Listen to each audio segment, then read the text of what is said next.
안녕하십니까. 반갑습니다. 노자의 도덕경 세계를 방문해 주신 여러분 대단히 감사합니다. 오늘은 도덕경 제8장 공수신태에 대해서 살펴보기로 하겠습니다. 제8장의 키워드가 공수신태입니다.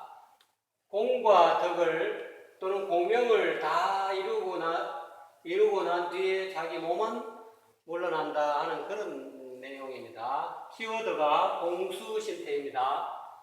본문을 보겠습니다. 지이영지는 불여기이하고 이미 다 가지고, 가질 지자죠. 가지고 있는데 더 채울 영자죠. 찰 영자. 더 채우려 하는 것은 이 말이죠. 요 이는 이미 버려둔다 이 말이에요. 이때는 거칠 이가 아니고 버려둘 이라는 뜻으로 쓰였습니다. 있는 그대로 버려두는 것만 갖지 못하다 이 말이죠. 이미 다 가지고 있다는 거예요. 요 뜻이 조금 애매모호할 거예요. 뭐가 이미 다 가지고 있다는 거냐 이 말이에요. 노자님의 이 도덕경을 이해하시려면은 81장을 전부 다 한번 다 통독하시고 81장을 전부 다 한번 보시고 그러고 나서 한 장 한 장을 다시 한번 살펴보았을 때 앞장과 뒷장과 서로 모든 장들이 서로 연관관계가 있다는 것을 파악할 수 있을 겁니다. 이 서로 연관지어서 도덕경을 보지 않으면 도덕경에서 말하고자 하는 그 노자의 뜻을 정확하게 캐치하기가 쉽지 않을 겁니다. 여기서 그런 지이영지는 불여기이라 이미 다 가지고 있는 채우려 한다. 그것은 있는 그대로 내버려 두는 것만 갖지 못하다. 왜 그러면 있는 그대로 내버려 두는 것이 그리 중요한 것이냐? 있는 그대로가 도대체 무엇이냐? 그러니까 요거를 앞장에서 제가 설명해 주죠. 곡신불사다. 있는 그대로는 곡신을 뜻하는 겁니다. 골짜기신, 제가 전번에 말씀드렸죠. 곡신은 얼굴이라고. 자기 얼굴을, 있는 그대로의 얼굴을 깨달아야 된다는 거예요. 이때 말하는 얼굴은 이 육체적인 이 얼굴을 뜻하는 건 아니죠. 얼은 정신이죠. 본래 마음, 본심. 굴 속에 들어있는 이 머리, 이 몸 속에 들어있는, 몸 속에 활동하고 있는 본래 마음이 바로 있는 그대로의 실체라는, 있는 그대로라는 거죠. 있는 그대로를 그대로 내버려 둔다는 것은 자기 본래 마음을 안다는 거예요. 얼굴을 안다는 거예요. 자기 본래 얼굴을 안다는 그런 뜻이죠. 본래 얼굴을 모르면 결국은 가지고 있어도 이미 다 가지고 있어도 더 채우려 한다. 왜? 본인이 이미 다 가지고 있는데 모든 것을 본인이 원하는 것을 원래 다 본인이 그 얼굴에 곡신에 다 지고 있다. 해탈이든 깨달음이든 열반이든 다 가지고 있든 육바라밀이든 안 그러면 지인용이든 그러면 인이예지신이든 모두 다 얼굴 속에 본래 면목 속에 다 가지고 있다는 다 내재되어 있는데 그거를 깨닫지 못한다. 깨닫지 못하기 때문에 자꾸 가지려 한다. 자꾸 추구하고 깨달으려고 그러고 애써 노력하고 그런 어떤 것이 있다는 거죠.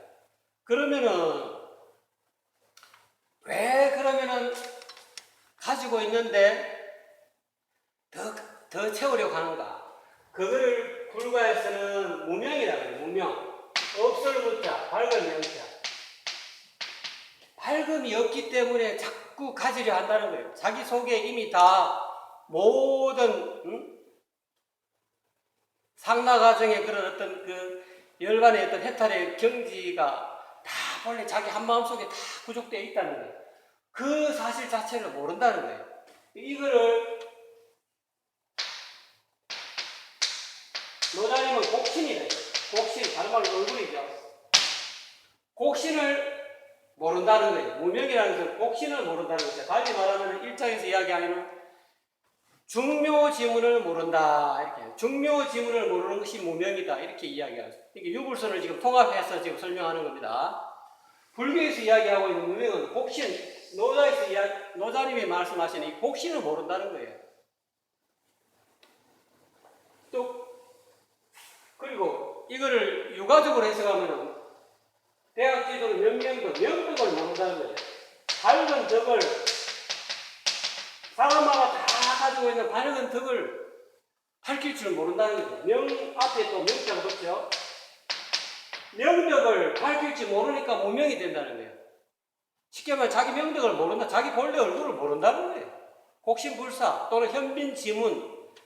노자님은 여러 가지 용어로서 곡신을 설명하고 있습니다. 현빈지문이다. 또는 중묘지문이다. 또는 곡신이다. 이렇게 여러 가지로 표현하죠. 근데 이제 공자님은 유가에서는 명덕이다. 밝은 덕이다. 밝은 덕을 알았을 때, 밝은 덕을 밝혔을 때 비로소 무명에서 벗어난다는 거죠. 이 밝은 덕은 뭐겠습니까? 불교에서 얘기하는 한마음이죠. 일체유심조로 이야기하는데 그 일체유심조의 그 한마음, 자아와 세계가 분리되기 이전에 어떤 그런 한마음의 경지, 일합상의 경지죠. 금강경에서는 일합상입니다. 일합상은 자아와 세계가 분리되지 않은 그런 어떤 모양이다. 그러니까 한마음 그대로의 모양이다. 이 한마음에 어두우면 무명, 밝고 밝은 이 한마음 본신에 본래 마음에 어두우면 일합상이 안 되고 자아와 세계가 분리가 되죠. 그래서 육입이 12연기에서 무명으로 인해서 행식이 나오고 명식이 생기고 육입, 자아와 세계가 분리가 됩니다. 내 따로 있고 세계가 따로 있다. 나는 나고 세계는 세계다. 이렇게 분리된 어떤 네이처, 웨이처가 분리돼서 나온다. 불가의 서가모니 부처님은 굉장히 자기 자신을 너무 명철하게 들여다본 거예요. 내 들여다봐서 제자들한테 12연기에 자기가 깨달은 바를 드러내놓은 거예요. 그걸 알고 보니까 이 12연기를 깨닫고 보니까 내가 다 가지고 있구나. 내가 본래 밝은 그런 밝고 밝은 열애장을 가지고 있구나. 진여불성을 가지고 있구나. 그걸 깨닫고 보니까 내가 있는 그대로 내버려 두는 게 좋다. 있는 그대로 내버리지 못하는 것을 집이라고 집. 석가는 그래서 있는 그대로 내버리지 못하고 사성제를 이야기하면서 자꾸 모은다는 거예요. 자꾸 뭐든지 마음속에서 뭘 모으니까 고가 생긴다는 거예요. 이 모을 집은 고의 원인이 되죠. 네 가지의 성스러운 진리가 사성제지 않습니까? 고 집이 된다. 뭔가 자꾸 가슴 속에, 마음 속에 영원하지 않는데, 무상한 걸 무상하지 않고, 영원하다고 마음 속에 딱 이렇게 모아둔다는 거예요. 덩어리째 모아두다 보니까 그것이 하나의 괴로운 덩어리가 괴로움을 생기게 하는 원인이 된다는 거예요. 그래서 이 괴로움을, 얘라는 괴로움이 다 사라진 열반의 경지를 누리라고 이 열반의 경지에 본래 있는 그대로의 열반의 경지에 도달을 하다 보니까 팔정도가 8가지의 올바른 수행을 해야 되는구나라는 것을 깨닫게 됐다는 거예요. 그래서 내나 고등멸도 이 사성제는 12연계와 다르지 않습니다. 서가모니 부처님이 12연계 이치를 자기 스스로 순간 역관을 통해서 깨닫고 나서 내가 모든 것을 다 가지고 있구나. 내가 이미 있는 그대로 열반이라는 것을 깨달으신 거예요. 그래서 갑자기 노자 도덕경을 하다가 서가모니 부처님 말씀을 하게 되는데요. 어쨌든 우리가 모두 가지고 있다는 것을 깨달으려면 반야신경 260자를 한번 유튜브에 한번 쳐보십시오. 그러면 제가 설명해 놓은 그 구절을 조금 참고로 하십시오. 그래서 모든 것을 다 가지고 있는데 더 채우려 한다. 더 채우려 하는 것이 곧 무명이다. 그로 인해서 이것은 그대로 내버려 두는 것만 못하다. 이미 있는 그대로 자기 본래 얼굴을 밝히는 것만 못하다.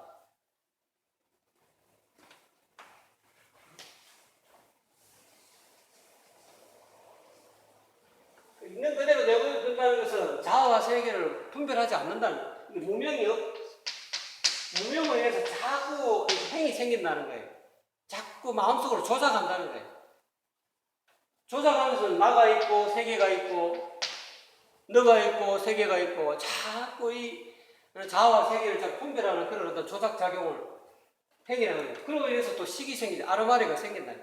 진짜 내가 있구나. 내라는 게 있구나. 5가지로 세수상의식으로 내가 내 몸도 있고 내 감정도 있고 내 생각도 있고 내 의지도 있고 내 판단 인식도 있구나 하고 이렇게 자꾸 분별해서 가지가지의 인식 덩어리들이 생기게 된다는 거죠. 그로 인해서 결국은 마음속에 저장이 되는 게 명색이죠. 저장이 돼서 진짜 이름과 또는 이미지가 마음속에 계속 어렸을 때부터 저장이 되는 거예요.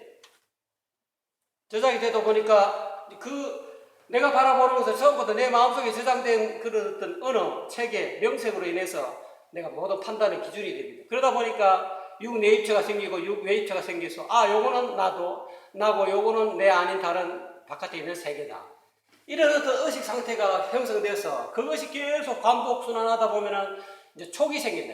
촉이라는 것은 자아와 세계가 막연히 의식 상태로만 내 따로 있고 세계가 따로 있네라고 의식 속에서만 생각만 하고 있다가 실질적으로 딱 이렇게 현실에 부닥치다 보니까 이거는 나고 괴로움을 느끼는 것은 나고 반대편에 있는 나 이외에 다른 어떤 세계가 또 있는구나 하고 그렇게 확실하게 느꼈을 때 촉 느낌이 내가 있고 세계가 따로 있구나 하는 그런 어떤 느낌을 촉이라고 그러죠. 그 촉으로 인해서 또 감정을 수가 생기게 되고 또는 그 가운데서 또 내가 좋아하는 것은 취하게 되고 사랑하게 되고 집착하게 되고 그러다 보면 가지려 하게 되고 그러다 보면 새로운 어떤 오온이 생겨서 실질적으로는 텅 비어서 아무것도 없는데도 우리는 있다라고 자아가 있고 세계가 있다 결정코 있다라는 그런 어떤 착각 속에 빠져서 괴로움의 어떤 그런 카테고리 속에 괴로움의 시스템에서 못 벗어나는 거예요. 그런 것을 정확하게 볼 줄 알고 그래서 옛날에 플라톤의 위에 있는 스승인 소크라테스도 델포이 신전에 써져 있는 너 자신을 알라. 그 구절을 모토로 삼아서 소크라테스는 자기 자신을 굉장히 철저하게 분석하고 철저하게 바라보았습니다. 그래서 그 당시에 소크라테스보다 더 현명한 사람은 없다라는 그런 어떤 전설이 내려오고 있죠. 어쨌거나 간에 우리가 모두 가지고 있다, 이미 다 가지고 있다는 것은 참나를 깨달아야 가능하다. 참나를 깨닫는다는 아까 이야기한 곡신이 곧 불교에서는 참나라고 하는데 이것을 도교에서는 여기 노자님은 곡신이라고 이야기해요. 또 이거는 유교에서는 명덕이라고. 용어는 다르죠. 참나, 곡신은 다른 말로 우리말로 얼굴이라 했죠. 참나, 얼굴, 원래 얼굴, 곡신, 또 명덕, 유교에서 명덕 이렇게 용어들이 조금씩 다르지만 결국은 그것이 그 용어가 그 언어가 지칭하고 있는 것은 하나를 지칭하고 있다는 거예요. 그래서 이미 다 가지고 있는데 저 채우려 하는 것은 가지고 있는 걸 모르니까 자꾸 채우려고 그러죠. 모르니까 자꾸 부족함을 느끼는 거죠. 참나를 모르고 곡신을 모르고 명덕을 밝힐 줄 모르기 때문에 자꾸 자기가 부족하다 생각하고 자기가 지혜가 없다 생각하고 자기가 못났다 생각하고 자꾸 정신무장하고 이데올로기로 가지가지 그런 어떤 아집의 그런 관념으로 자기를 무장하는 것 그것을 더 채우려 하는 것이다 라고 이해할 수도 있겠습니다. 차라리 그럴 바에는 그런 어떤 군더더기 관념 또는 이데올로기 그걸 다 벗어 던지고 있는 그대로 있는 것만 못하다는 거예요. 지금 현대에도 그러지 않습니까? 공산주의다 또는 자본주의다 이 전부 다 이데올로기지 않습니까? 그 공산주의 또는 안 그러면 자본주의 다 벗어 던져버리고 있는 그대로 존재하라 이 말이에요. 있는 그대로 존재하면 이 사물의 실상을 바라볼 수 있다는 물 자체를 볼 수 있다는 거죠. 물 자체를 깨닫게 되면 인간을 사람마다 내하고 같이 지나가는 모든 사람이든 동물이든 이렇게 존중할 수밖에 없다. 나와 다르지 않다는 것을 깨닫기 때문에. 자아와 세계가 분리된 세계에서는 나 따로 상대 따로 이래 되지만 자아와 세계가 분리되지 않은 하나로 합쳐진 일합상의 세계에서는 내와 상대가 따로 존재하는 것이 아닙니다. 남의 불행이 내 불행이고 남의 어려움이 내 어려움으로 여겨서 그 사담 칠정론이라는 게 거기서 유교에서 그래 나오지 않습니까? 그 어린애가 물에 빠지면은 악한 사람이든 선한 사람이든 전부 다 처근하게 여기고 그거를 건져주는 그 마음은 원래 가지고 있다. 가지고 있는데 그걸 못 쓰고 사느냐? 너무 자기 관념 속에 자기가 만들어 놓은 그런 어떤 조작해 놓은 그런 어떤 관념 속에 빠져 있어서 이데올로기에 빠져 있어 갖고 그 사람이 죽음 일부 직전에는 그 아이를 구해주지 않는다는 거예요. 구해줘야 마땅하는데도. 그래서 노자님은 가지고 있는데 더 채우려 하지 마라. 이미 다 계정의 사막을 다 가지고 있고 모든 그런 지혜와 복덕을 다 가지고 있는 자기 자신의 참나를 깨달아라는 거예요.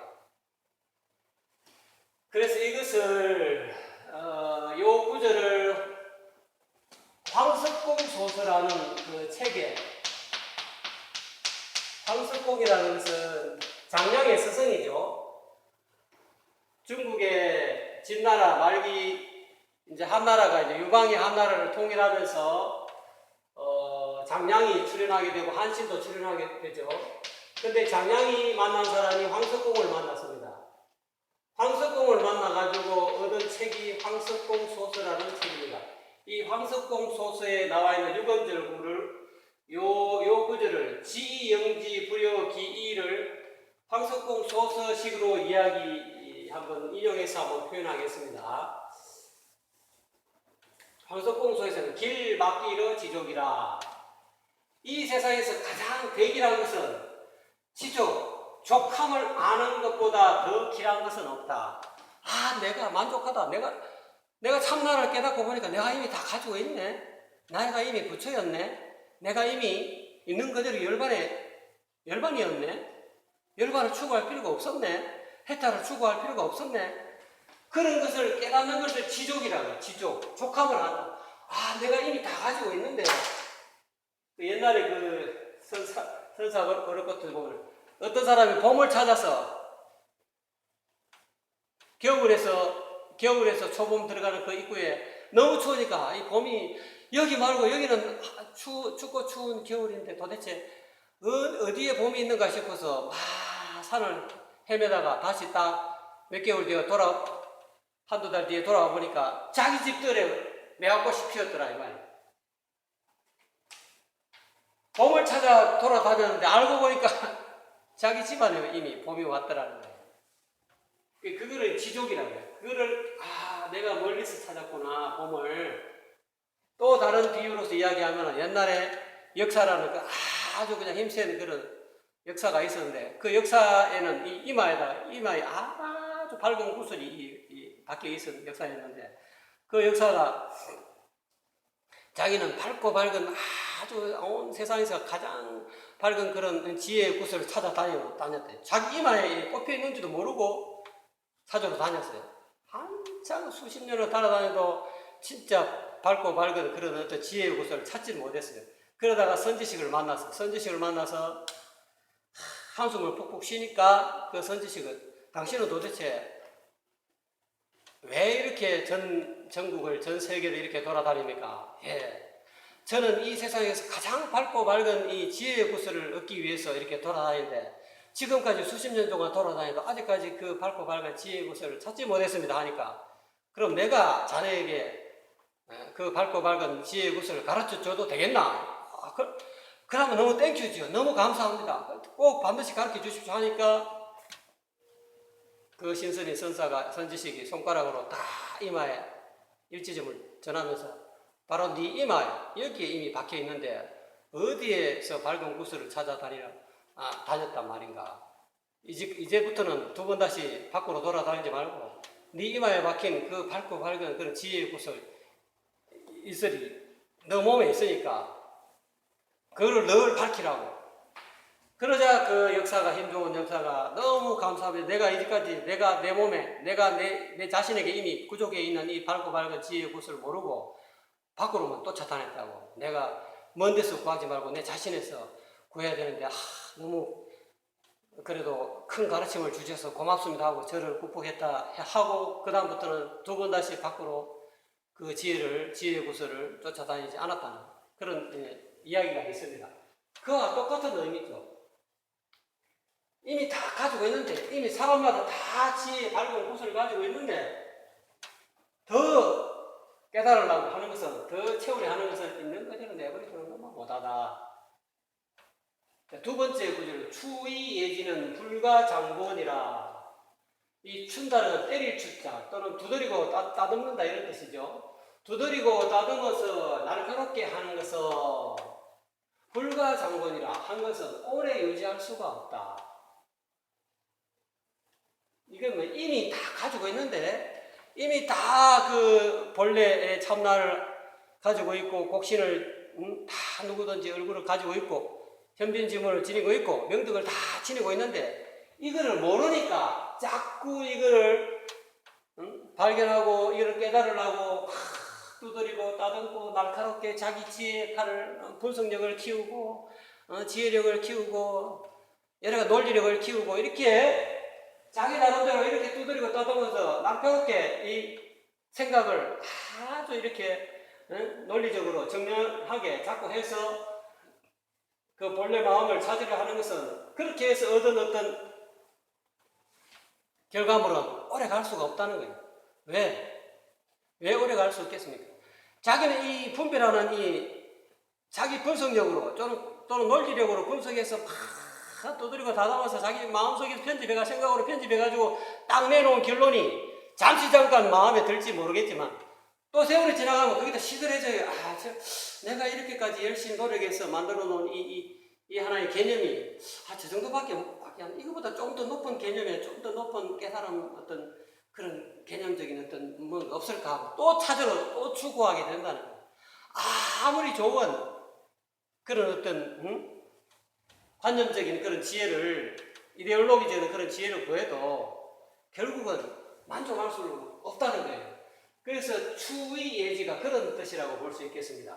두드리고 다듬어서 날카롭게 한 것은 오래 유지할 수가 없다. 그거에 만족하지 않고 또 추구하고 애써 추구하고 노력하고 또 다른 것을 추구하게 된다는 거예요.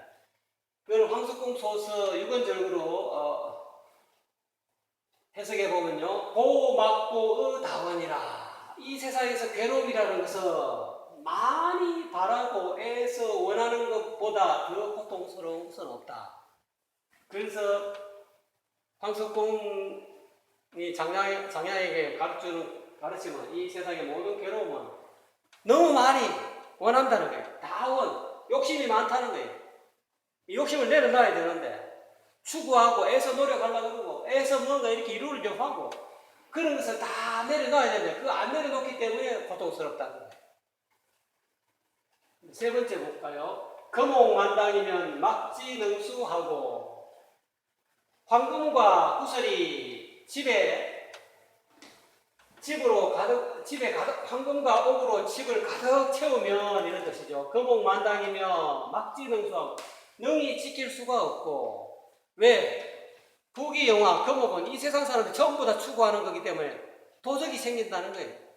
다 누구든지 부귀영화를 누리기 원하기 때문에, 또 황금과 옥을 다 가지면 가질수록 우리가 더 불안해지고, 가지면 가질수록 더 걱정이 더 생기는 게 거목입니다. 부귀영화입니다. 그렇기 때문에 이런 것을 너무 부귀영화, 출세지향주의 이런 것으로 가다 보면은 자기 마음에 만족이 없을 수가 있어요. 그래서 황석공 소수로 유건절구로 이야기하는 패막패어 사다라. 이 세상의 실패는 사사로이 자기 것만 많이 챙기는 사는 것보다 더 실패는 없다. 자기만 잘 먹고 잘 살라고, 자기만 부자 되려고 하는 그런 어떤 마음보다 더 실패 인생이 없다는 거예요. 우리가 일반적으로 생각하면은 남이야 어찌되든 간에, 남이야 굶어 죽든 말든, 남이야 어찌되든 내만 잘 먹고 잘 살면 되지 하는 그런 마음보다 그런 마음으로 사는 사람은 얼뜻 보기에는 성공한 인생 같아도 노사님이 보시기에 또는 황석공 신선이 보시기에는 실패 인생이라는 거. 막패의 사다니까 자기 사 와라듯이 자기밖에 모른다 이거. 오로지 자기밖에 모르는 그런 인생을 사는 사람은 실패된 인생이다. 성공한 인생이 아니다. 아무리 거목만당이라 할지라도 그 사람 마음속에 행복이 없다는 거예요. 해탈이 없고 열반이 없고 행복감이 없다는 거예요. 단지 거목에 황금과 구슬, 폐물의 노예가 될 뿐이, 재물의 노예가 될 뿐이다. 또는 높은 지위, 명예의 노예가 돼서 평생 살고 세상 사람들한테 아이고 저 사람 높은 위에 있네, 아이고 저 사람 아이고 막 명예가 높네, 아 저 사람 부자네. 잠시 잠깐 세상에 어떤 그런 다른 사람으로부터 어떤 부러움의 어떤 대상이 됐을지언정 자기 마음속에는 진실한 행복이 없다, 진실한 만족감이라는 게 있을 수 없다는 거죠. 그래서 그것은 실패 인생이다. 부기이교면 자유기군이 이렇게 됐죠. 부기 공명을 이루어서 교만해지면 자유 스스로 남기게 된다. 허물을 이때는 허물고 또는 제하고 어떻게든 간에 부귀영화를 누리게 되었습니다. 누리게 되면 대부분 사람들이 부귀영화를 누리게 되면 어깨 힘들어가고 의시되고 장담하고 큰소리치고 말이지 또 갑질하고 이런 인생이 되죠. 결국 이제 갑질하는 인생이 교만하는 인생이죠. 갑질하다 보면은 스스로 재앙을 초래하게 된다는 거예요. 재앙을 만나게 된다는 거예요. 이 세상의 모든 사람들이 다 부처님이나 또는 깨달은 성현들은 일체 종교에 다 개요불성이다. 깨닫고 보면 다 나와 같은 똑같은 부처와 나와 다를 게 없다는 걸 깨달았기 때문에 석가는 과감하게 그 태자자리 임금자리를 벗어 던지고 스스로 거지가 각설이가 됐지 않습니까? 각 집에 돌아다니면서 이 세상에 가장 높은 왕자가 말이지 거지가 돼가지고 백성들 집 문 두드려가면서 이렇게 밥을 구걸해가지고 밥을 먹는 그런 인생을 사셨잖아요. 그거는 왜냐하면 나 이렇게 위대한 내가 부처지만은 나하고 여러분하고 다를 바가 없다는 거예요. 몸소 실천해 주는 거죠. 내가 높다고 내가 깨달은 부처가 되고 내가 높은 지위에 올라갔다 해서 너희들은 나 만나려고 하면 구중 수만 겹을 해가지고 아무나 우리가 보통 높은 대통령이나 윗전에 있는 사람들은 만나기가 어렵잖아요. 왜냐하면 그 중간에 수많은 거쳐야 될 사람들이 많기 때문에. 근데 석가는 그러지 석가나 예수라고 공자님은 그냥 자기 스스로 그냥 가장 낮은 곳으로 임했잖아요. 깨닫고 보면은 그렇게 된다는 거예요. 자기 교만한 마음을 내려놓게 된다는 거예요. 그런데 그러지 못하고 부귀하면서 교만해지면 스스로 그 재앙을 남기게 된다. 또는 그 재앙을 맞이하게 된다. 또는 허물을 남기게 된다.